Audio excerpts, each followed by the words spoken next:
I think one of the biggest challenges that I ran into early was I've always been the youngest one on my sales team. Okay, so you're high performer, insurance world, sales director type roles. Like, walk me through what you've learned. If you can find something that is bigger than yourself, and that you're passionate about, return on that is tenfold in so many ways. Most people chase success. Very few are built for what it costs. Faith, capital, discipline, and purpose. Welcome to the Austin Moss Show. This show is sponsored by Capital Collaboration, capitalcollab.com, your expert lending solution.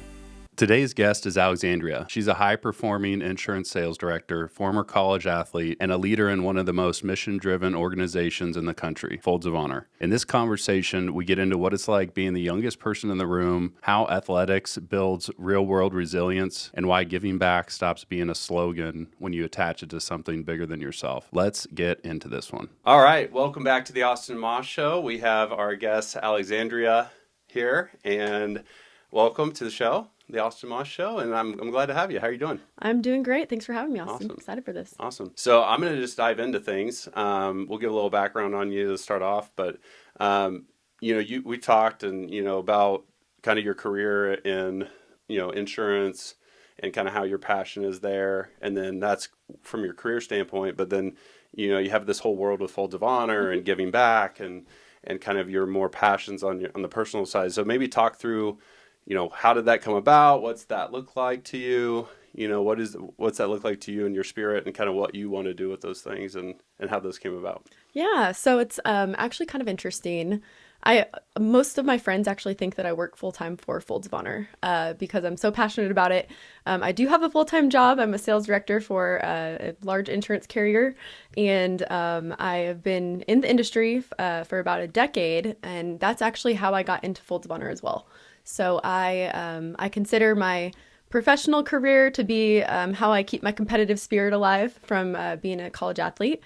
But Folds of Honor is really that passion project and something that I feel like I can give back to people in a much larger, more impactful way of people that are deserving of the scholarships that we award. So Cool. Yeah. Awesome. So talk through, how did you get involved with Folds? I mean, I think there's a lot of people out there that want to do like how I don't want to start a nonprofit, but like I want to give back, I want to help out, and there's tons of opportunities for that. But how did that work for you?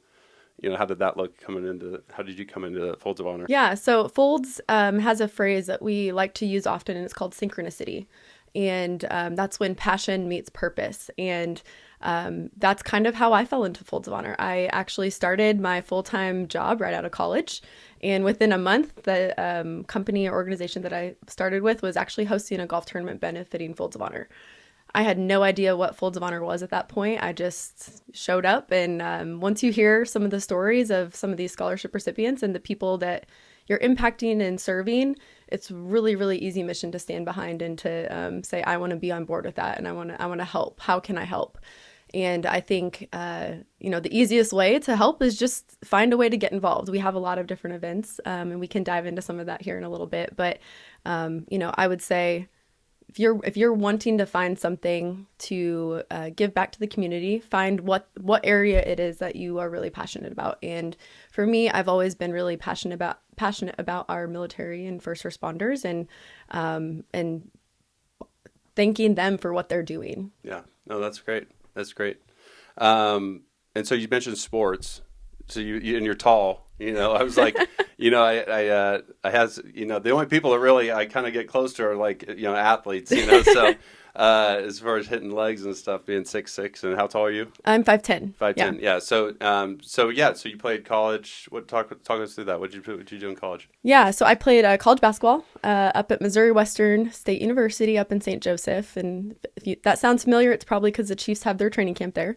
That's how I became a Chiefs fan, actually. But yeah, I came down from Cedar Rapids, Iowa, played basketball there for 4 years, and taught me a lot. Obviously, being a student athlete, there's its challenges and there's the glory side of it that a lot of people see. But I think one of the things that I most appreciate about being a student athlete is how it teaches you to be resilient, and it teaches you to do hard things and work through hard things. And also you get to have a little bit of fun and maybe get your college paid for. So Awesome. Yeah. And did you get scholarships? I did. I was very fortunate to have my college tuition paid for via, athletic scholarships. And then I was a decent enough student that I also got a little bit of financial incentive there. But yeah, it was a wonderful experience. And like I said, now I'm a diehard Chiefs fan because of that. I got to work Chiefs training camp, and that wasn't a glorious job. That was picking up trash for $8 an hour, but and it was pre Andy Reid, but it was a really fun experience. Oh, that's awesome. And that's their school.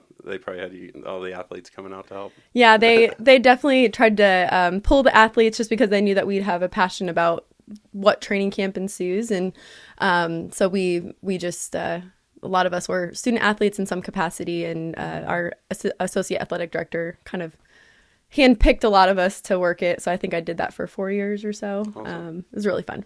Awesome. So what were some story, like what's the story that sticks out from that, from college basketball? From college basketball. I think one of the most interesting things and things that have probably impacted me or shaped me most is after my freshman year, the coach that brought me in was actually let go. And so then they brought in a new coach, completely different personality, coaching style, pretty much everything was a complete opposite and 180.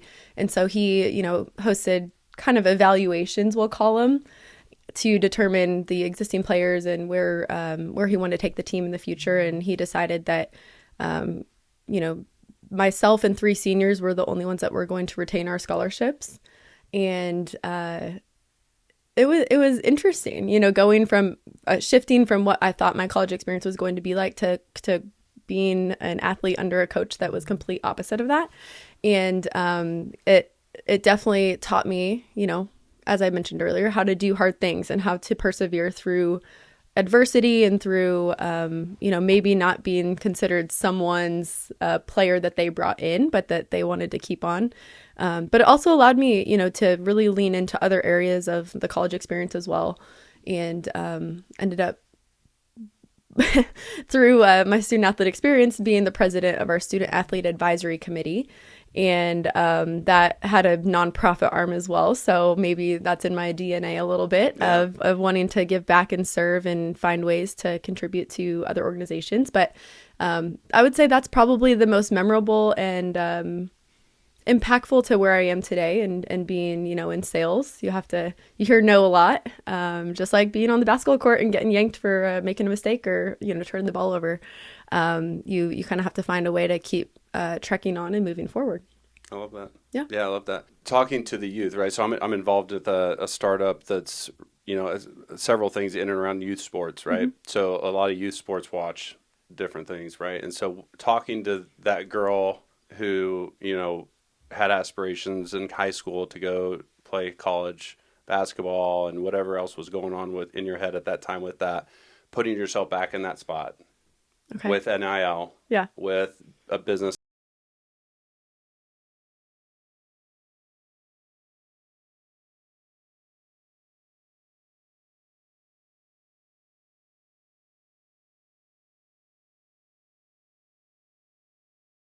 From your standpoint to that girl who's 15, 16, and it's like you're actually doing, what would you be thinking about right now? What would you be thinking about that you had not thought about, given the circumstances at that time with everything that wasn't around? Yeah, I mean, the NIL and transfer portal are completely different than what I experienced. That when I was in college, if you wanted to transfer to a different school, you had to either, if it was at the same level, so D2 level like I played, then I would have had to either sit out a year or go down to the D3 level or a JUCO. Now the transfer portal makes that much more accessible to just, okay, you're not happy somewhere, you can go to a different school and you can leverage the money. I won't get into the financial side because I'm not a financial advisor, but I certainly have my thoughts there. I think obviously the landscape has changed a lot. I think I would still be considering, the environment that I'm in terms of a college and a university that I would want to attend. The coach is a huge piece of it, but you also can't tie yourself completely to a coach because every year, and based on what I experienced in college, coaches get let go or they change jobs or different things like that. So I think it's really just important for you to understand what your values are as a person, what you want your college experience to be like, and really leaning into trusting yourself and trusting what your body is telling you when you're at a college. Because I think that was one of the biggest things or biggest reasons that I ended up going to Missouri Western is when I was there, it just felt right. It felt like it was the place I was supposed to be for whatever reason. And I'm glad I trusted that, even if it did lead to some, difficult times and challenges personally from, or even basketball perspective. Challenges personally. What was going on there? So I think the challenges personally that I guess I am talking about are, determining like, is this something I really want to do? Is this really where I want to be after that big shift in the coaching experience and what I experienced from, a self-worth standpoint? There was a lot of self-doubt that I had after that second year, after my sophomore year, and I went through 1 year with that first coach, and then second year with the other coach.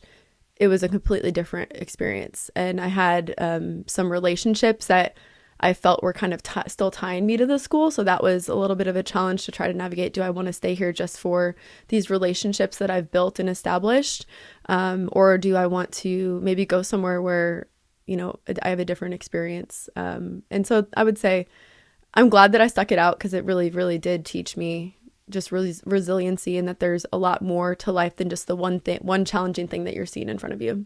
Oh, I think that's huge. Staying longer in staying some the stuff, course, yeah. Staying longer in some stuff, because there's so many people that just abandon ship too early on before they saw it. Right? It's like you could have a different coach come in, and it'd been like but you can also, because everyone says it's so funny. It's like, well, if you start this business, you could do this. Well, there's so many factors. You could start the same company in the same industry with the same people a year apart, and one would have wildly succeeded and the other one may have tanked, right? So there's like making decisions, just like you got to make the decision and just be confident into it, right? And it sounds like that's what you did. And it's like, then if you go about it that way, you didn't have all these wavering, you probably did, wavering thoughts of like, what if, but I think it sounds like you pivoted that to, all right, I'm here, I'm committing to be here, let's do it. Yeah. And I think there's a mindset shift there that has to be done versus the jumping ship, and I think that's a thing to be talked about, because with the portals, with the NIL,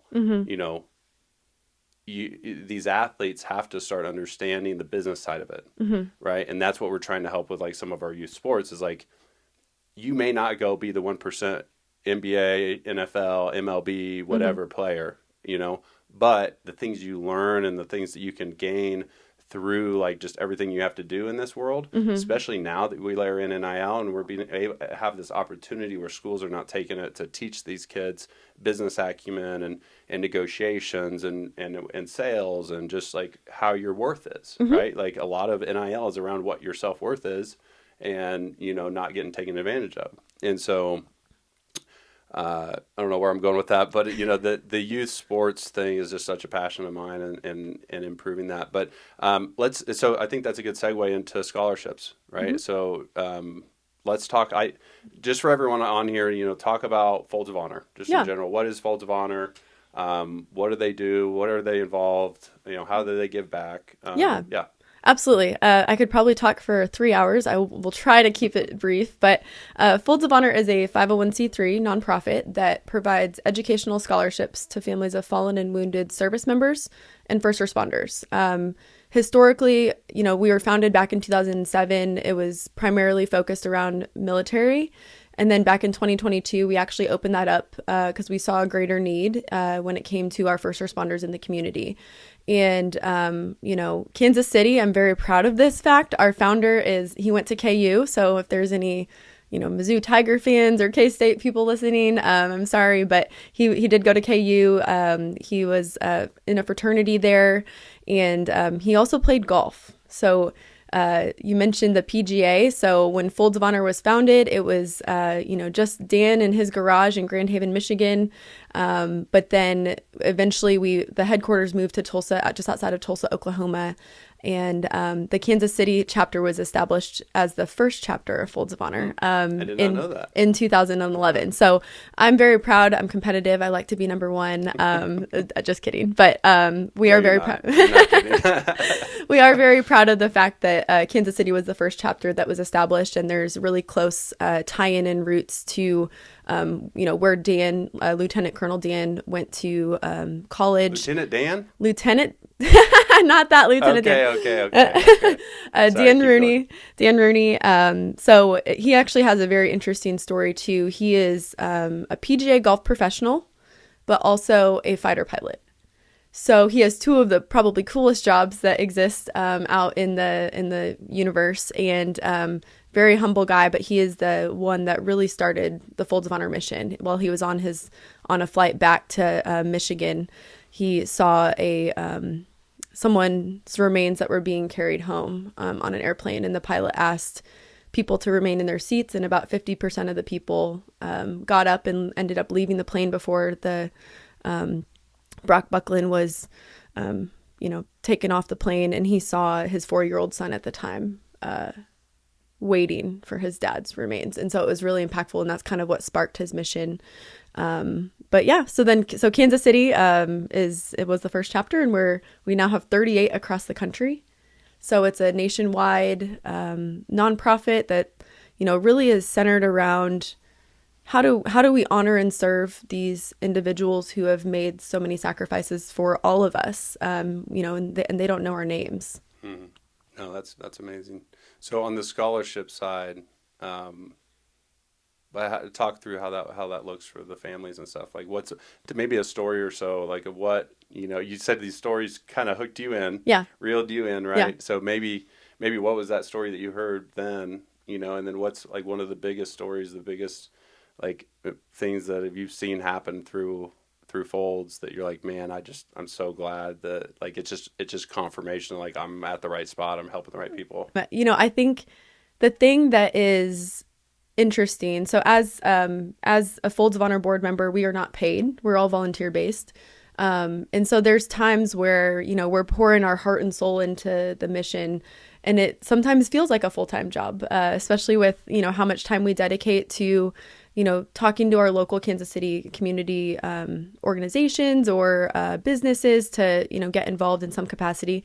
But then you hear these stories and you hear the impact you're making, and it just reminds you that it's all worth it, because you get to hear the impact that you are making, not only here in Kansas City and Kansas and Missouri side, but also across the country.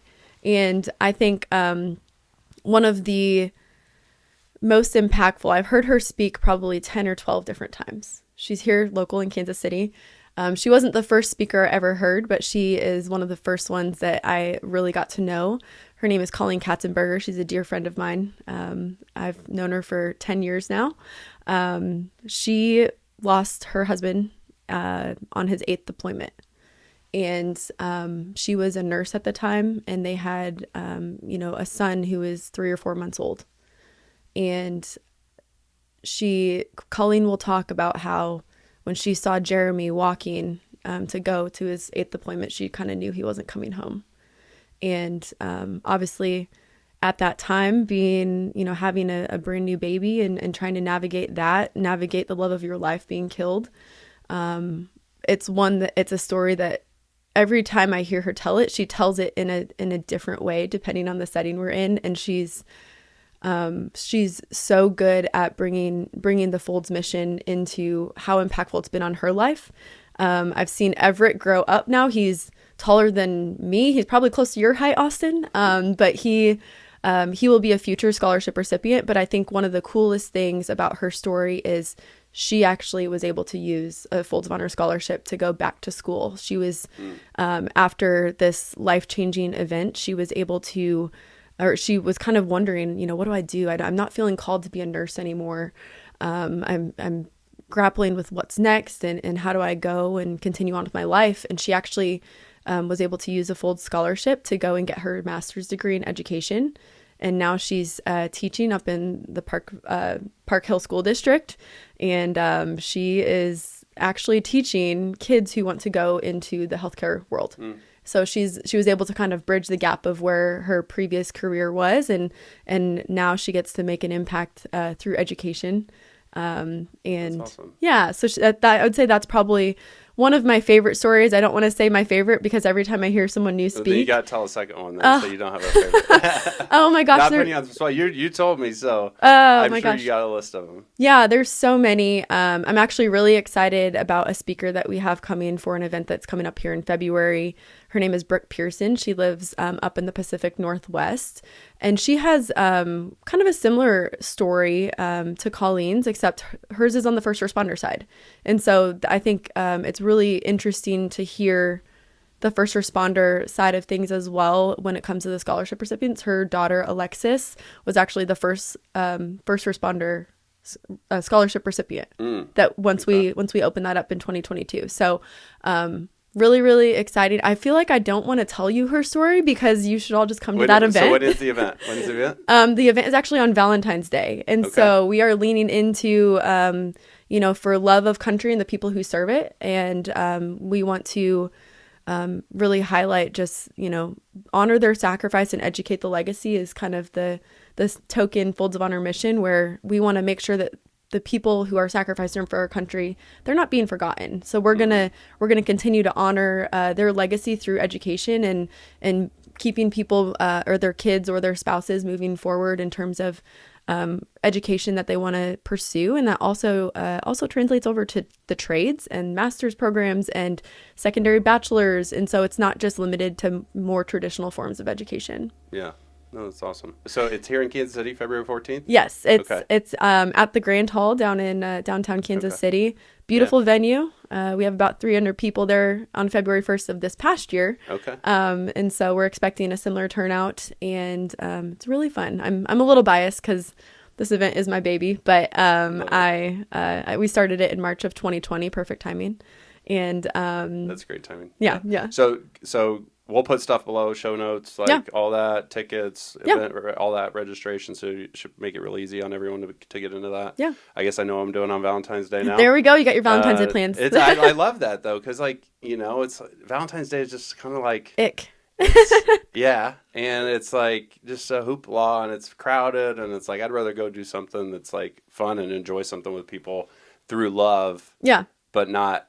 It's like there's so much love that needs to be given out there other than just one person, and it's like there's so much giving back, and there's so many people, especially with like the widow, it's like that's hard, for people, I'm sure. Yeah. It's like, having a community around them on those kind of days, I think is powerful too. Yeah. And I think, it's not that I don't want to support our local Kansas City restaurants, but trying to get reservations for Valentine's Day is a little tough too. So I think it's going to be a really cool opportunity to bring together, what you said, and then the Folds of Honor mission, and really tying in, I think one thing that is very interesting about Folds in general, and just being called a patriot or being patriotic anymore, sometimes that gets politicized. And we're really big on the fact that, Folds of Honor's mission is not a red or a blue issue. It's a red, white, and blue issue. Mm-hmm. It literally impacts all of us. And I think actually last week I had the most real experience that I've had in terms of first responders. So I came home, ironically, from a Folds of Honor event around 7:30 to my house, and I saw a bunch of red and blue lights in my neighborhood.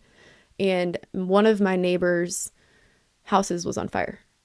I went out to my backyard, and I saw, a few doors down in the street behind me, all these fire trucks and police officers and EMTs and just all these different first responders. And I remember just having this sinking feeling in my stomach of, oh my gosh, what a crazy thing for this family to be experiencing. And as I was reflecting back on it a little bit, I was thinking about Folds of Honor because I'm very involved in it, obviously. But also, I bet that family, they weren't thinking, oh man, I just hope people show up. They're not thinking about politics. They're not thinking about any of that. And so that's where I just want, to really reiterate the fact that all of us could be in a circumstance where these people are going to impact us. And I personally want to make sure that if I call 911 because my house is on fire, that they show up, or that if I don't feel safe, I want them to be there. And so, I just think that I really appreciate just the fact that we do try to stay so focused on the mission and not getting misaligned with what people view a patriot as, because we do refer to ourselves as patriots, and a patriot is simply someone who loves their country and who wants to stand behind and protect the freedoms and the what we are, how we came to be as a country, and all the things that we get to enjoy as Americans. What is that to you? Like the countryside of it, because we talk a lot about the military and the spouses and the kids, but from the country standpoint, and just like not political, but and I love that you guys are like that, because I think like I'm a patriot, but I'm like, I wish there was a purple patriot, you know, like just somebody that is not politics related. Exactly. It's like, I care about our veterans, I care about their families, like, but I don't want to get into something either that's like, what I don't deal with, it's like leans not, one way or another. Yeah, it's like that's not helping the cause. Yeah, right. And so, if anything, it's splitting and diversifying, and it's just ruining the cause. Yeah. Right. And so, but talk through that, like what you see folds, like with what they're doing, how that's impacting, patriotism and people being able to be happy and confident in like their military and their government. Maybe they don't. No, I don't know if anyone will ever get confident, but like. What's that look like from the patriotism side to you? Yeah. For me personally, I think it's, these people that are signing up to join our armed forces, or to be a police officer or, EMT or firefighter, they're not thinking about politics for the most part. And so I think that if anything, we're able to shed light on that when we have these events, and you hear the stories of the families and just the pure sacrifice and how selfless these individuals are. They don't know Austin Moss in Kansas City. They don't know Alex Forbes in Kansas City. They just think, I love my country, and I everything that we stand for, and the American dream of the melting pot of bringing all of these diverse groups of people together. And I think that, Folds is really able to highlight just that selflessness and the acts of service that these people are willing to go, do, whether it's dying for our country overseas, whether it's protecting us on the streets. I just think that Folds really allows us to get a more realistic view into the people that are behind everything that makes us great. That's great. Okay, so talking into a little bit more of Folds of Honor, I'd love to get involved a little more too. I think we talked the golf thing. Golf is a thing for me. Yeah. So let me know if any golf stuff that you guys are doing. I would love to help. But talking through, so we got the event February 14th. You have a golf tournament too coming up, right? Tell us about that. Yeah, so it's called the Hero Open. Happens out at Shadow Glen, which if you're a golfer in the Kansas City area, it's a beautiful course. This coming up in 2026. It'll be the third year that event takes place, and it's been a really wonderful turnout. We typically have about 27, 28 teams, foursomes, and then what we do that's really kind of fun and brings the full mission full circle is we have first responders or military veterans play with you. So instead of a pro-am style or something like that, we actually bring in the people that you're impacting. So that's awesome. It's a cool way to interact with them. The first responders and vets love it.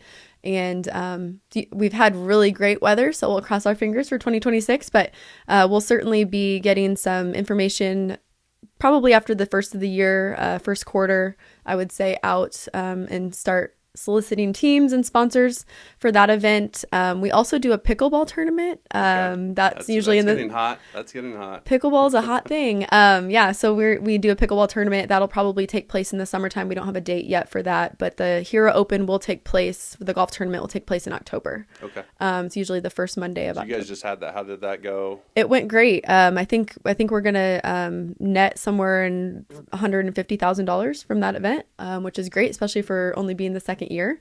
Yeah. How much does Folds bring in, or what kind of scholarships do they get? Like, how much are you guys putting out there into that program? Yeah, so across the country for the 2025-2026 school year, we actually awarded $59 million in educational scholarships. So that accounts for approximately 12,000 full scholarships, which a full scholarship for Folds of Honor is $5,000, just to put it into perspective, and about 7,700 stipends. So we had, I believe, 19,000 qualified applicants apply. So if you do the math there's a little bit of a gap in terms of the full scholarships that we were able to award and the qualified applicants that were out there. So our goal and mission is always to close that gap and to try to, raise more money across the country to pour into those scholarships so that we can help more people. Obviously, as our mission and our awareness continues to expand, that need is going to expand. So our corporate partners and corporate sponsors are vital to us continuing on in that mission. But I think one thing that's really important to note just about Folds as an organization is 92 cents of every dollar actually goes to our scholarship recipients. I know sometimes that can be a little bit of a question that people ask because we've seen organizations where maybe the contributions are much lower, but we're very proud of the fact that 92 cents does go back to our recipients. And part of that, or a large majority of that, is because we're all volunteers. There's only a few actual full-time employees across the country. And when I say a few, maybe 40. But that, we have our headquarters for our grants department and scholarships. And then here in Kansas City, we have one full-time employee just to help operationally with a lot of the events, the back end stuff, helping with the corporate development, in addition to myself and our board members. So we have an executive board here in Kansas City, which I'm honored to be the vice president of currently. I'm stepping into a president role come January. Nice. So congratulations. Thank you. I'm excited. Because you like that? It's more responsibility, but yeah. it seems like more impact, right? Yeah, of course. And we have a wonderful board. Our existing president is a mentor to me. I have so much respect and admiration for him. He's been our board president for 13 years. So he's certainly earned the position of chairman, which will help us to continue on our mission and some of the relationships that we've established. But he can still stay involved, but maybe take a little bit of a step back. He just retired from his corporate job as well, so I'm excited for him to hopefully enjoy retirement a little bit, and his family and all of his grandkids. So we're super excited about that. We also have a young professionals board. I haven't talked about them at all. Yeah. We established that in 2018. Myself and one of the other young professionals board were actually kind of the driving forces behind that. We really wanted to cultivate that next wave of supporters and people to stand behind Folds of Honor. And so it's been a really wonderful experience to really reach a new demographic of individuals that maybe couldn't afford the expensive golf rounds or some of the more expensive events that we've put on over the years. So it's been a really cool evolution of our chapter over the past almost 15 years coming up next year. So you've been involved how long? I've been involved with Folds in some capacity for 10 years. I've been on the board for 7. Oh, wow. Okay. So the young professional stuff, how is that national? Is that local? Yeah. Both? Yeah. So both of our boards exist here in Kansas City. They get to, really kind of drive how do we get that new wave involved. And so they are constantly coming up with different types of events and different things to help pull some of those individuals in. And they also do a lot to support the executive board in our events and various things like that. So that golf tournament was actually established by our 3 members of our young professional board, and they're passionate about golf as well, Austin. So they've been pushing us for a while to do something, and so it's been a really great event for us. And the other thing that I'll mention is Kansas City. We have what we call Patriot Golf Days every year. And it typically takes place over Labor Day. There are a couple of clubs that will do it over 4th of July or Memorial Day. However, we have about 12 to 13 across the metro here in Kansas City. Yeah, I was going to say Hallbrook, where Hallbrook Country Club does it. And, yeah. I know of a couple others at least. Yeah, so we are one of the leading contributors to Patriot Golf Day across the country here in Kansas City. So we're very proud of that. We have a lot of very passionate golfers who are passionate about Folds of Honor. And as you can imagine, Dan... Is that a call out to my buddy up in Minnesota? No, I would never do that. Ted, if you're watching out there, buddy. No, it's just because we have those longstanding relationships with with being one of the first chapter that was established. So we've a lot of people that really love the cause and the mission of Folds. So. But you have to have some competitive something in there. I've met a lot of people that help with Folds, and they're all like, a lot of them are former athletes and stuff. And so I'm sure you have some kind of competitive something going on in there. If you're not, you should. Yes and no. If not, you should. In all fun of sport. Yes. I think the biggest thing that I try to keep in mind, and we try to remind our board of, is it doesn't matter where the money is going or where it's coming from, as long as it's getting to the families and the people that we're serving. However, I will say I always want to be where we were last year. Yeah. So there's always that drive of, okay, how do we surpass? What were you last year? Last year we were. What KPIs do you look at, right? Like, so becoming president now. Yeah. Right. Like, I guess that's an interesting topic to go down to. What KPIs do you look at? So there's what will you be looking at? So there's a few different things. Obviously the one that's most obvious, I should say, is total scholarships awarded in Kansas and Missouri. And just our total dollars raised. So we've already surpassed last year's contribution this year. I think we're going to come close to $2 million in total raised here in Kansas City. And last year, our scholarships between Missouri and Kansas, I think, was somewhere around 210 that we awarded. We did have a little bit of a surplus because there just weren't as many qualified applicants here in Kansas City or in the Kansas City area. And so how that works is we actually award the scholarships for Kansas and Missouri first by the funds raised here in Kansas City. And then if there is that surplus, we send that off to national and they allocate it where there's a larger need. So I think that's really important too for our corporations and businesses that are supporting us as a chapter, that they understand their money is going to go to the scholarship recipients here. Back to your question though on KPIs, I think those are the two big numbers that we really look at. Obviously we want to make sure that our contribution is staying as close to that 92 cents as a chapter. That 92 cents is nationwide. So we want to make sure that, we are continuing to raise money and we're keeping our overhead low. So we're very, very fortunate. We have some great partners who donate for our events. And Anheuser-Busch is an incredible partner across the country, but our local distributors here have been so generous with the Kansas City chapter. That's just one small example, but things like that really add up. I've got some local businesses for Red Wine and Blue in February that are generously donating, product or various things. And so we're very fortunate about that, but I don't want to let the cat out of the bag too early on some of those. Okay. Well, we need to talk about that, getting involved in that. In that event? Yeah. So I'll give just kind of a brief overview. Red Wine and Blue, you can probably guess that there's a little bit of a wine component to that event. So it started as a small event, about 150 people back in March of 2020. And it was really just to try to get some of that younger demographic involved and aware. So I remember our board president came to me and said, Alex, how much do you think you want to raise, or how much do you think you're going to raise for that event? And I told him, I said, we'll be lucky if it's $2,500. It's not a fundraising. It's more of a, hey, let's spread the mission and really get the awareness out in the Kansas City community for that younger demographic. Over the years, it's certainly evolved. Now we have a much larger venue. That first year we raised $17,000. Last year we raised over $135,000 at that event, or this past year.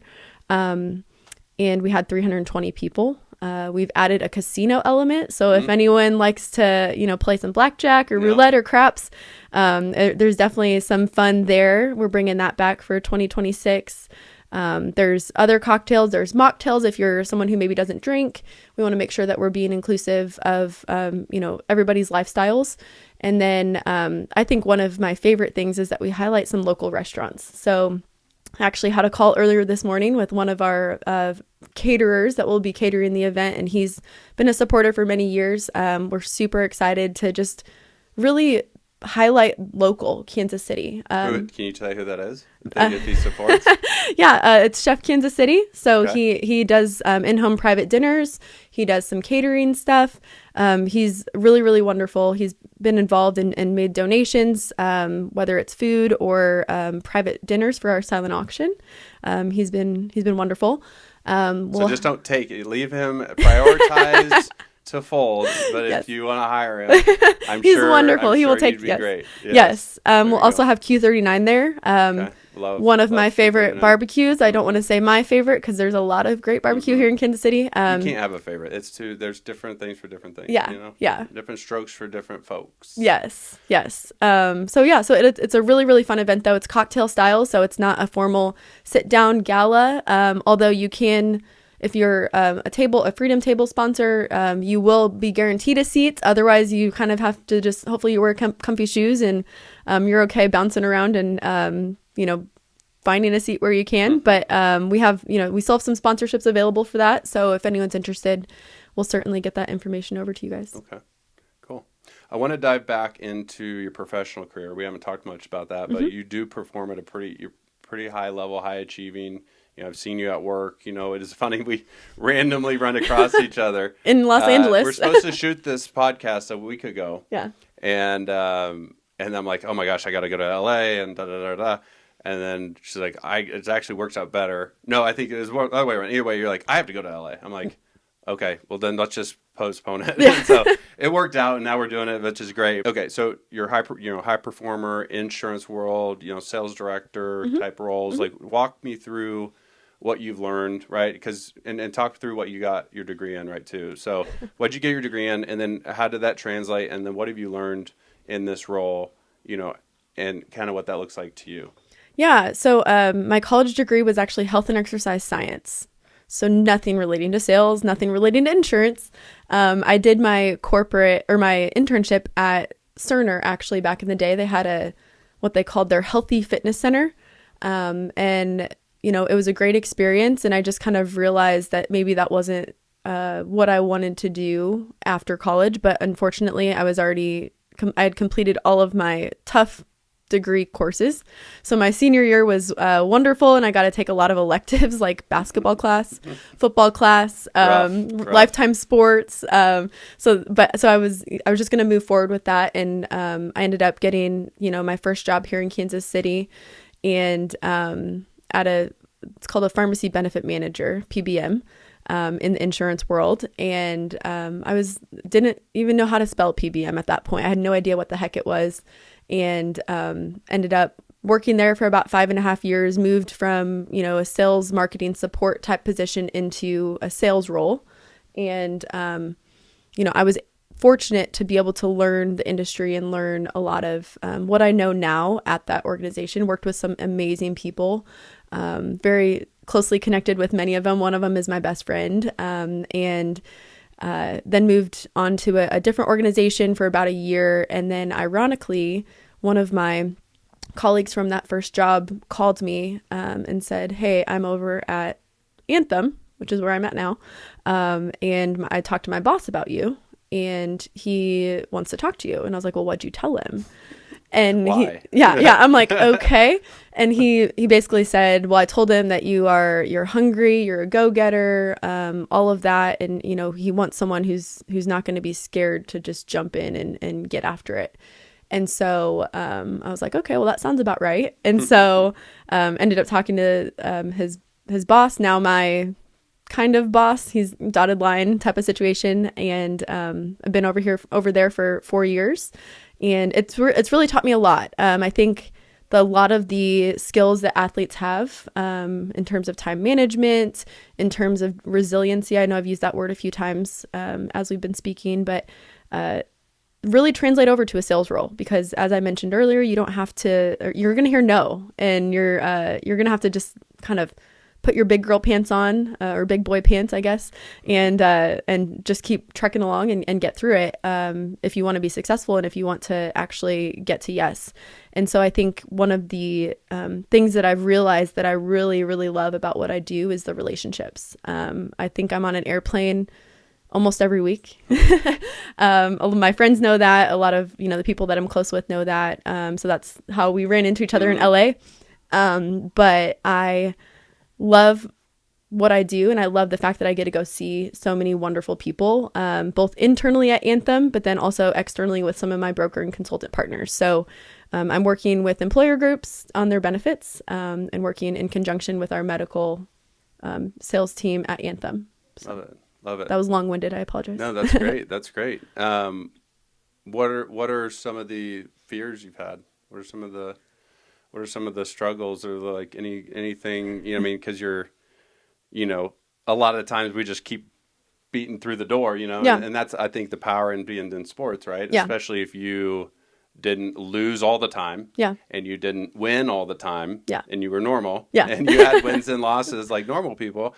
You learn a lot through that, Yeah. right? And I think that translates a lot into sales, like you said, of, not getting so uptight and absorbed into every little no. Yeah. Because it's about the whole picture and it's the journey and it's the evolution and all this stuff. So, talk through that a little bit of what are some of those things that you had to, maybe other people have thought about it. You've had, you've done a lot, in a short amount of time. So you probably ran into a lot of things quicker than other people. So maybe speak to some of those. Yeah. Or any that you're okay talking about. Yeah. I mean, there's definitely some that come to mind I probably shouldn't mention.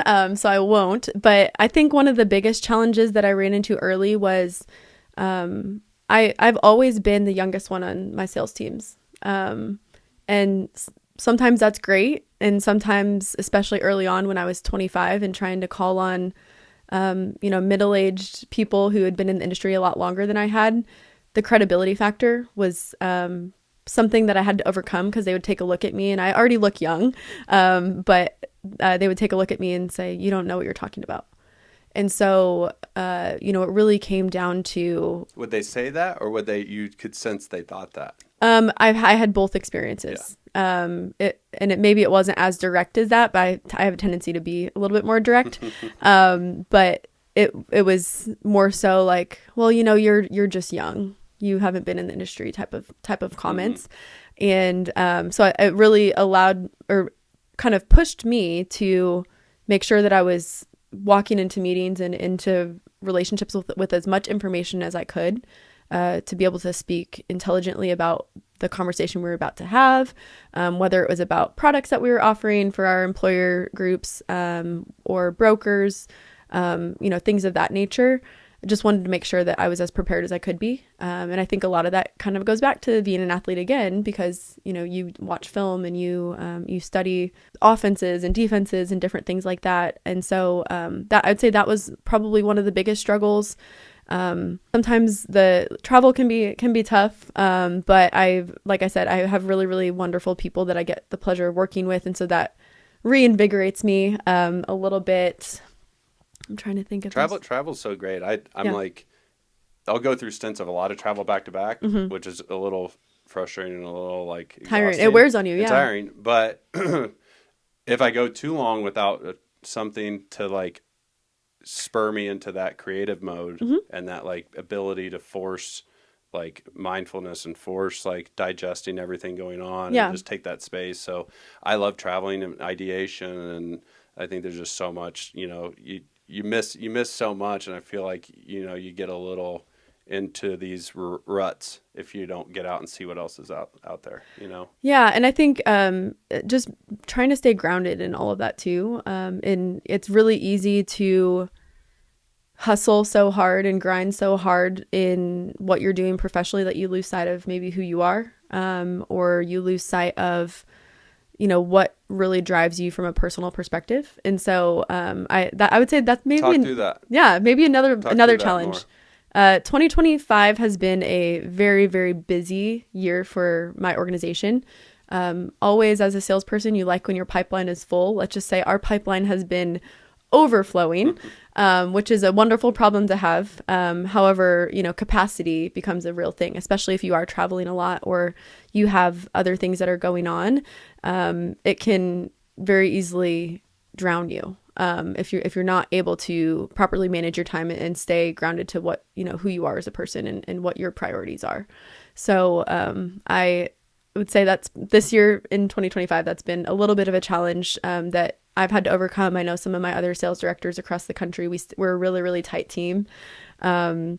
We have all kind of felt that a little bit more this year. And I actually have a funny story I have to tell you because I think you'll appreciate it. So, because it's been such a crazy year, I kept getting targeted on Instagram, with these little dolls. They were Snoop Dogg dolls, and they were Snoop Dogg dolls. Okay. And they were titled as, or like positioned as emotional support snoops.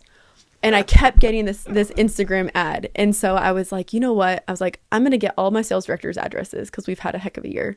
And I'm going to send these to them, like surprise them with them. And so it took like a month and a half for these things to get there to my house. And they get there and I'm so excited and I'm like ripping the bag open and I'm like, how are these? There's no way this is 7 dolls. Like they're like way too thin of a package. Austin, these did not come assembled. You had to learn to crochet these things yourself. And they're so cute, but I'm like, I don't know. I've never crocheted in my life. And so I literally I spent an hour and a half that night on my couch watching this little how-to video that came with the QR code, trying to figure it out. I couldn't even get past the first thing. And I was like, oh my gosh, so I still haven't sent them to the sales directors because they're not completed. But it's going to take you 20 hours to do it. It's going to take more than 20 hours. I don't know how to crochet. So I need, if anyone knows how to crochet, You never think when you're buying something on Amazon or somewhere to like go make sure that the stuffed animal assembled. Is assembled. Yeah, no. The stuffed animal is assembled, or it's kind of like a stuffed animal. Yeah, like a crochet right? doll. Yeah. So if anyone knows how to crochet, let me know, please. There we go. I'm looking. Well, when you started telling the story, I'm like, oh man, we'll put a link in here that people are going to buy them. I'm like, but then you finish your story, and I'm like, no, we're not. Don't buy them. I'm not going to push anybody that's watching this any closer to something that's going to waste their time like that. They're so cute, though. They're so cute. I'll send you a picture of them. Send me a picture. We'll throw one up on here so you guys can see what the Snoop Dogg. What I was promised and what I did not receive. What do they call it? An emotional Snoop Dogg? Emotional support Snoop. It's emotional support. And he has a little sign. He has the chain and everything, and has a little sign that says "Faux Shizzle, you got this." Really? Yes. And I'm just so disappointed. You need to make one now. Well, I have one of my neighbors. I went to the neighborhood moms in my neighborhood and I was like, does anybody know how to crochet? And I told them this story. And so one of their daughters is actually working on one of them for me to see if she can do it. Yeah. You got like a whole team working on this. Yeah. On this project. That's I'm committed. I've already bought them, so I have to. And they don't make assembled ones. I didn't. Did you have checked? No, because I already have 7 of them sitting in my house. That's awesome. Well, I appreciate you coming on. Yeah. I think this is amazing. I think, what you're doing with Folds of Honor is special. And I love that you're willing to take that time over and above. Yeah. And it's like, it speaks volumes to somebody who's got their own stuff going on and they have to survive and live and do that. But then they're willing to go take that time to not get paid. Yeah. I mean, I think that's one thing. We need people that are full-time in nonprofits, but really what we truly need are those people that are in the world, in doing other things, tapped in and available to help, right? Yeah. And I think there's all different levels of that. So I'd urge people to, whether it's Folds of Honor or anything else, that's around, whether that's something you find through work or church or friends or whatever it is, there's like, just go try and do something. Because, I mean, I've experienced some of that and the power behind that and what it is, versus writing checks and actually getting involved. It's just a whole nother level. I think get involved. If you can find something that is bigger than yourself and that you're passionate about, return on that is tenfold in so many ways. I don't contribute my time for me. I contribute it because I see these families and I hear the stories, and that in turn makes me feel like I'm not just, contributing in a business world. I'm contributing in ways that are really impactful to people. So totally agree with your sentiment on, get involved in whatever you're passionate about. If it's Folds of Honor, please reach out to me. We can find a way to get you guys involved. There's certainly opportunities, whether it's volunteer or, corporations, things like that. Totally willing to have conversations, and I'll buy you coffee or lunch or something. But thank you, Austin, so much for having me on. This was a pleasure, and it's been really fun. Awesome. Well, thank you. Thanks. All right.